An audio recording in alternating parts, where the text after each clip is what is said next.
He has spoken on the topics faith, family and freedom in Cuba, Belgium, Brazil, Congo, UK and all over the USA to crowds from 14 to 40,000. International leadership speaker, trainer and coach. Author of Learn to Raw Leadership, Attitude Hack, Live a More Excellent Life, 5 Battle Strategies of a Victorious Warrior. 2021 President's Lifetime Achievement Award recipient. Founding partner of the John Maxwell team. Toastmaster International Speech Competition semi-finalist. Founder of Tell It Like It Is TV, ThatGuyRocks.com and ThatGuySpeaks.com.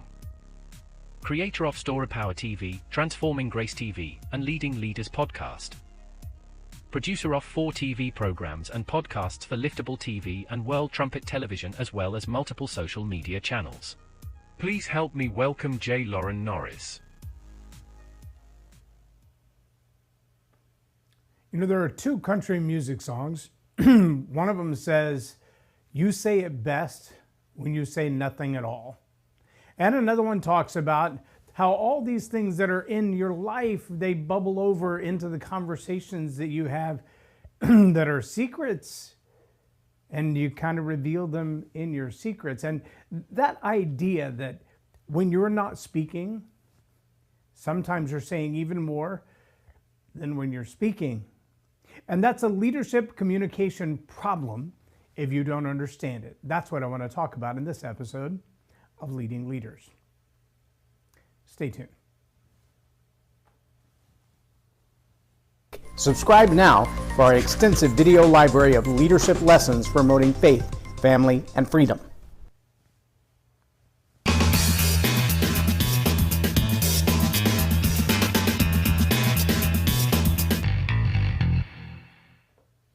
I'm J Loren Norris with Leading Leaders Podcast. If you've been a communicator for, I don't know, a Sunday school class, a Boy Scout troop, a group of people at a school board meeting, or sitting around the kitchen table, or just at coffee.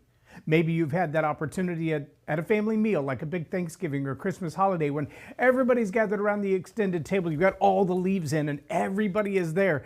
And they turn to you and maybe they ask you, "What are your thoughts on X?" Maybe it's politics. Oh my gosh, not politics. Maybe it's religion. Oh no, not religion, not at the dining table. We don't talk about politics and religion at the dining table. That's horrible, right? Or maybe it's just, "Hey, what did you think about the football game or the tennis match?" And all of a sudden you freeze up. I mean, you've got plenty of things to say, but not on that topic. And so your response is, or a blank stare. The deer in the headlights look. And you realize, I have plenty of things to say, but that's not what I want to talk about. That's not my preference. I work as a speech coach with a lot of people, from politicians to pastors to everyday people who are saying, "I want to write my book. The world needs to hear my story." And on a regular basis, I'll come across someone who they only want to talk about what they want to talk about. They're firmly convinced that the problems they've experienced in life, the things they've overcome, that's really all there is to talk about. That's the most important. It's almost as if their assignment on earth was the trauma they experienced and lived through. Know anybody like that? Is it you? See, the common thing for telling our story is, by telling our story, we expect people to empathize with us. Maybe to have a little sympathy or a little pity on all the bad things that happened to us. And maybe they'll think we're the hero because of all the things that we've lived through. Look at our successes. Look what we've accomplished. Look how awesome we are because we made it through. And often we tell those stories with this blind ambition that by simply telling the story, by simply putting it down in words, whether they're words on the big screen or they're words in the form of a short film or they're words in the form of a speech given from the platform or in a podcast, in an interview, in a book. Ooh, there's an idea. I'll put my story in a book. And when people read my story in the book, everybody will flock to my story. Everybody will flock to the things that I went through, and I'll sell millions of books, and I might even get rich. Do you know more people buy fiction than nonfiction? And in the category of nonfiction, they're usually looking for something very academic and less personal. Well, there's a couple of reasons for that. The first of which is, not everybody finds somebody else's story fascinating. Now, granted, maybe you climbed Mount Everest, got bitten in half by a shark, or overcame the entire Nazi party with a Q-tip. I don't know. But if you haven't had that kind of fantastic story, a life story that, I've met people face to face that spent 4+ years in a concentration camp. I've met people face to face, listened to their stories, who spent time in a prisoner of war camp after his aircraft was shot down. I've sat face to face with people who used to serve that infamous and invisible and non-existent mafia crowd. Yep, family members in and out of prison. True stories, true to life stories that have become movies and television sitcoms. I sat face to face with a man who was literally attacked by a live 700-pound grizzly bear and lived to tell about it. Now, those are some fascinating stories. Those are some stories that when they're captured right and they're told well and they're written down in the book well, everybody wants to hear that story. It's amazing. If you know my friend Nick Vujicic, Nick has an incredible story. But see, Nick's story isn't just about Nick. The power of Nick's story rests in the fact that he can take that story and tell it and help you understand how it applies to you. The challenge with unseasoned communicators is that they feel like the entire focus has to be on them and their story and their emotions and what they went through, and they don't really want to include anybody else in that. And if they do, they refer to them almost extraneously. They're extra people. They were the extras in the casting of my movie. It was my movie. It was my story. It was all about me. All the lessons that I learned were valuable to me. And all the things that I felt, they were valuable to me. And all the pain that I went through, well, you should sympathize with that. It meant a lot to me. And if that's the scope of your story, and that's all there is to the scope of your story, your audience is going to be very narrow and bored soon. I hate to say it that way because that's not what most of my clients want to hear. What they want to hear is, wow, your story is incredible and it's going to be a great book. When I talk about telling your story, I'm not talking as much about the saga as I'm talking about selecting the incidences in life, the moments in life that are teachable moments in life that someone else can see their life through your story. And that's really the focus of today's talk. I want you to understand it. I heard this phrase from John Maxwell, and in my mind I've been extrapolating what the phrase meant. Obviously, John is a master communicator with more than 50 years of communicating and teaching people to communicate. But he used a very poignant comment, just a passing comment. And of course, my mind went into the Chilton's Auto Manual and pulled it apart into several little pieces and started asking all kinds of questions about his comment. What is that comment about? What did he really mean by that? Because he didn't spend any time on it. He just made the comment, and it was powerful. He put it in just the right place in his teaching, but there's so much more in his comment that fits into the teaching that I teach in Story Power. And I think it's something that leaders need to spend a little bit of time with. Seasoned communicators maybe have mastered this, and maybe they're still learning it, and they need to take it to the next level. So this is next level for you. And if you're just learning what it means to lead, or you're just learning what it means to communicate, this particular teaching might be a little more advanced than what you're ready for. That's okay. There are plenty of people who will get this and they'll really enjoy it. I'll probably even take this episode later. It won't be available on YouTube and all that after it's live, because I'm going to put it into the Story Power Academy. I've just decided that, right now, this will be a Story Power Academy archive file, because this teaching is going to be so powerful in what you need to know as a communicator. So here was the comment John Maxwell made. It's a passing comment, it's part of what he was saying, but he said, most people underestimate the power of a pause.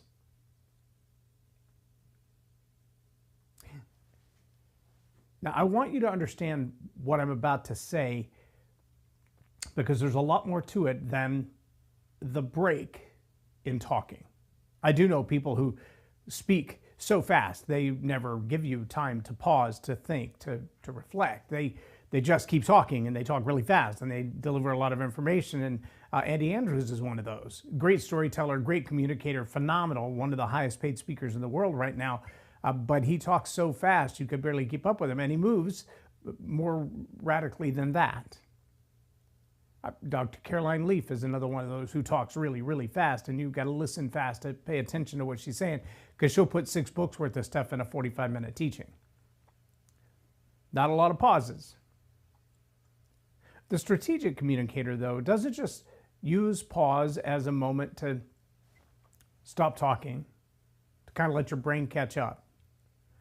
But the strategic communicator understands that there's more being said in a pause than without one.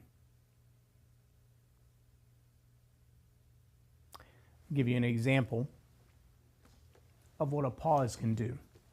It's a little book I've been working on. It's called You Can Read Anyone. David Lieberman, PhD, is the author.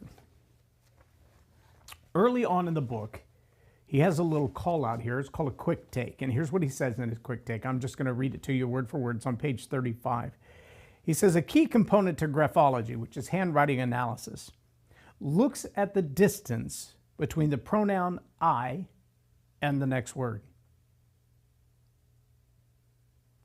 to help determine the author's true feelings. Hold up. So you're telling me that if I'm writing something by hand and I write the word I, the distance between that letter and the next word tells you something about how I think? To determine the author's true feelings. He goes on. If the distance is greater than the space between the other words, we assume there's an unconscious attempt by the writer to distance themselves from the statement. Additionally, if the pronoun is smaller or lighter, less pressure, there's a reason to believe the writer is conflicted or outright does not believe firmly what he is writing. Now, this is from a section in the book called The Unconscious Spills. The use of pronouns can reveal a fascinating insight into someone's true thoughts and feelings. Quote, statement content analysis is a system that examines the use of pronouns such as I and we. Here's the snapshot example. Now, this is where the power of the pause really comes in, because the unconscious spills. A friend is telling you a story about her night out with her boyfriend. Her story is peppered with the words, we got to the club at 10 o'clock, we had a drink, we went with some of his friends. Then the narrative changes to, he took me home. You can rightly assume there was a dispute of some sort between your friend and boyfriend, since she moves to a less intimate recounting. For example, we drove home, we went home, we left, and so on would be more likely to indicate a harmonious ending. Many applications of this psychology exist, for example, or for instance, when a person is confident and believes what he or us. When feeling less strongly, we unconsciously seek to distance ourselves from our remarks and do not attach ownership to our words. All of this to say, and in the previous chapter, he talks about micro expressions. When your eyebrows move, when your face twitches, when a little bit of shock happens, when you hear something in a story, and it's the incident itself. Maybe it's the smells in the room when you're hearing the story. He also talks about conditional programming. And one example that's used is if someone is in a room where there are only 3 or 4 people and the chair that the speaker is sitting liked it, they will pick a chair of a different color. They're subconsciously, in their own micro expressions, separating themselves from that statement, from that story, from those emotions. Now, I've watched this happen in a classroom. As I'm teaching in the class, I've watched people physically disengage, arms crossed, lean back in their chair, put away their notebook, put up their pens. And I challenge them. And we have a dialogue about that. Why? Because communication is what I teach. And they may or may not know what they're communicating. They may or may not know, you ready for this? What they're thinking. True story. They may not understand that the subconscious mind in them has keyed in on, triggered, or responded to a specific thing that I said. Maybe it was just one word. Maybe it was a whole concept. Maybe it was one word that opened for them a giant cornucopia of emotions. See, the challenge for unseasoned communicators is that we forget when we're stringing a bunch of words together, telling a story, that just changing a pronoun changes people's subconscious reflection of what you're saying. When you have intentionally strung together a bunch of words that are intended to evoke in them emotion, to provoke in them a response, and you don't give them time to settle with that, to think on that, then you may be creating a cognitive dissonance in them. They're hearing what you're saying, they're thinking what you're thinking, kind of. They're feeling, though, something entirely different. They're feeling what you triggered in them. And without a pause for them to process, they can't really get there. They're still a little bit behind. Now, this is ironic to say because the truth of the matter is the subconscious mind moves at about 40 gigabytes a second, while the conscious mind moves at about 2 kilobytes per second. The amount of data processed subconsciously is so much faster, which is why, and again, Dr. Lieberman talks about it in the book. He says most people's micro expressions are a response to an emotion they haven't yet felt. Wait, what? They're a response to an emotion they haven't yet felt. They're not aware of it yet. They couldn't process it and go, okay, well, I heard you say so-and-so, and now I feel like, or now I'm thinking. No, none of that's there. None of it's there. It's a whole different thing. What they're thinking, what they're feeling, it's all processing in the subconscious mind. They can't quite put their finger on it yet. And yet it's real. And it's tangible. Tangible enough for them to make decisions on.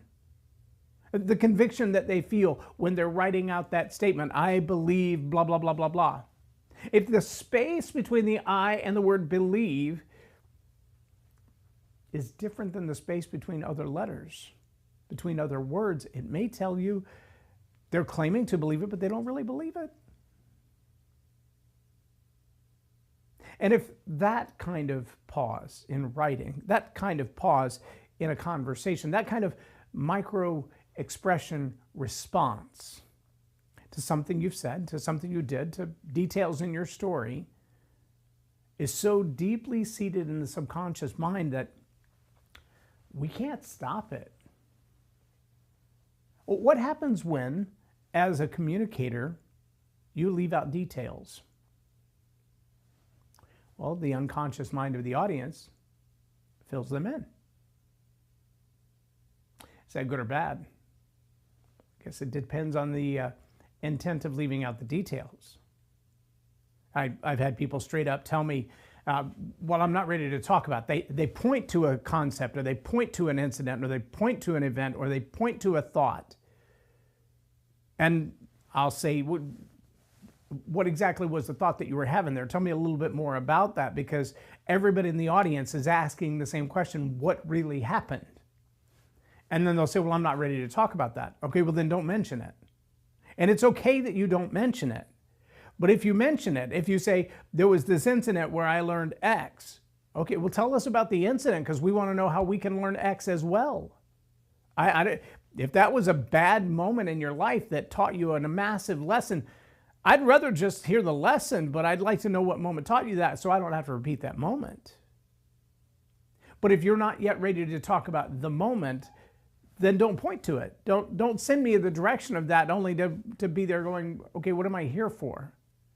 Can you imagine if you walked into an office space and somebody said, just go into that room right over there, and you walk in the room, there's nothing there, there's no furniture, there's nothing on the walls, there's no people. And you're standing in this empty, blank, abstract space going, why am I here? What was their intent in sending me here? When we don't offer pauses for people to process in our talking, their subconscious mind is moving through the rooms of our story, through the scenes of the life that we're describing to them, and leading them to confusion, to cognitive dissonance, to misunderstanding, to open emotional doors that they don't know how to close. They get no closure at the end of the story because the story didn't really close. It didn't really invite them into the story through the lens of your story to say, okay, so I never really thought about it like that. That's one of the most powerful phrases. It's actually something I look for. When I'm telling someone else's story back to them, and I hear that phrase, I never really thought about it like that. I know we're making massive, massive headway. We've covered a lot of ground. We've accomplished a lot. When their story sounds different to them than they've ever processed. And I will always ask the question, is that true? Does it resonate with you? Did I say anything that was untrue or inaccurate? Did I describe your feelings in a way that isn't authentic? And I would say 9.5 times out of 10, they're like, no, you were spot on. That was a more accurate expression of how I felt in that moment than I've ever been able to put into words. That's what I do. That's what story power coaching is all about. And I'll tell you, there's a powerful thing in being able to look at your own story through a new lens and go, okay, I have to evaluate how I felt in that moment. What did I really think? What was I trying to express versus what did I actually express? And sometimes all of that is said and done in a pause, as you give people time to catch up, to stand in that blank room for a moment and go, hold on, so what you're saying is that in this space, I have the right to paint the walls? Yeah. So you've moved me into this part of the story where I get to decide what the furniture is? Yeah. It's a future I get to recreate on my own. Yeah. That's why you're there. I don't want to just take you into a blank space and leave you there. I don't want to emotionally or psychologically or subconsciously move you down a path that looks like a cliff, like Thelma and Louise. That's not where I want the story to go. I want you to future cast your way into what your future could be. I want you to look at your life through a lens of the stories that I've lived through and ask yourself, could I learn that same lesson from his stupidity? Could I learn the same lesson from his mistakes so that I don't have to pay the price he paid, but I get the same benefit? See, that's the purpose and the power of a great story. It should be predictive. It should be encouraging. It should be future casting. And whether it's a long monologue or it's a micro story, it has the power to do that.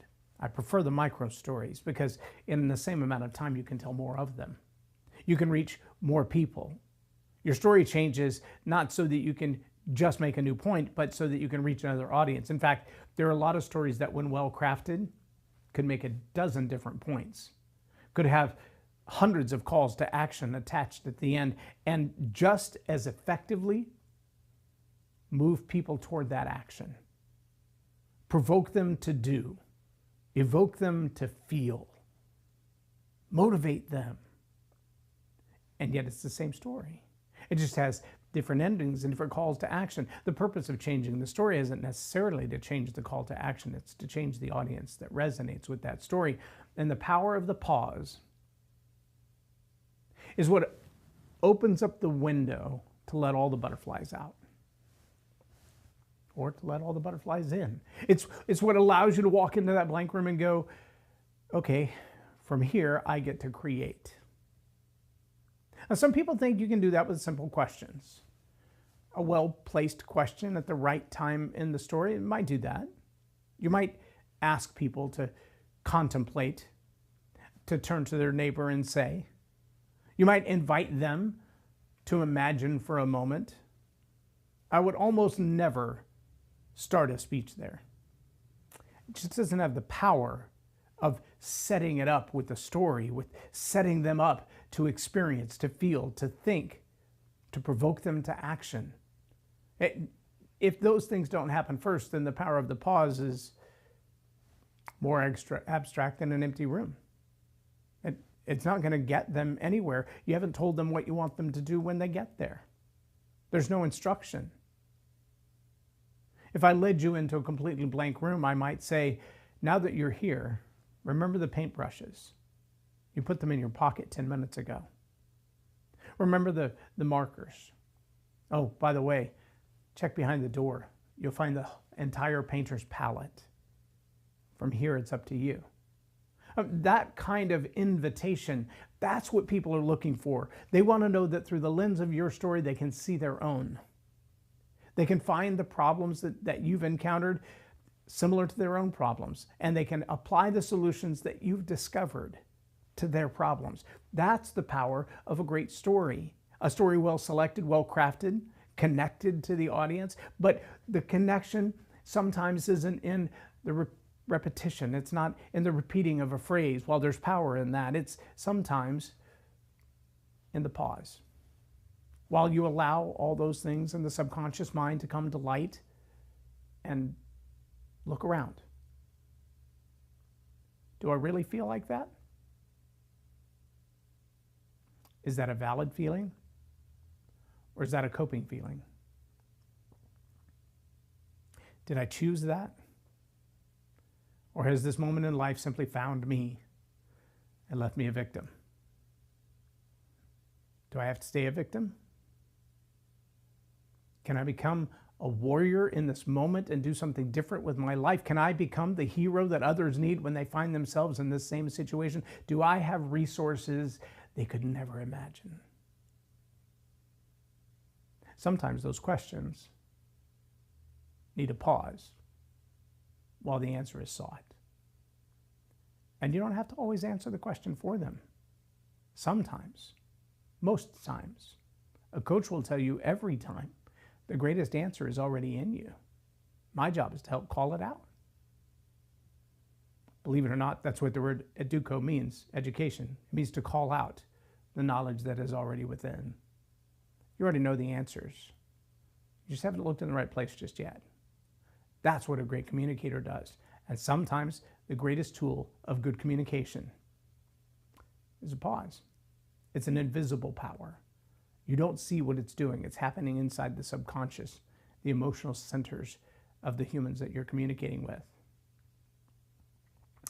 AI will try to mimic it. It won't do it so well. It's a human thing. We get it from our creator. I'm J Loren Norris with Leading Leaders Podcast for Tell It Like It Is TV. Have a blessed day.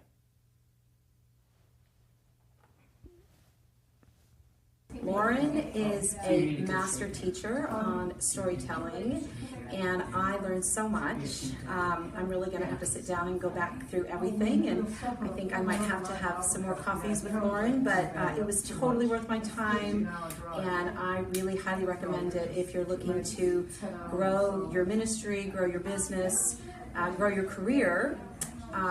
Lauren will serve you well. Thank you.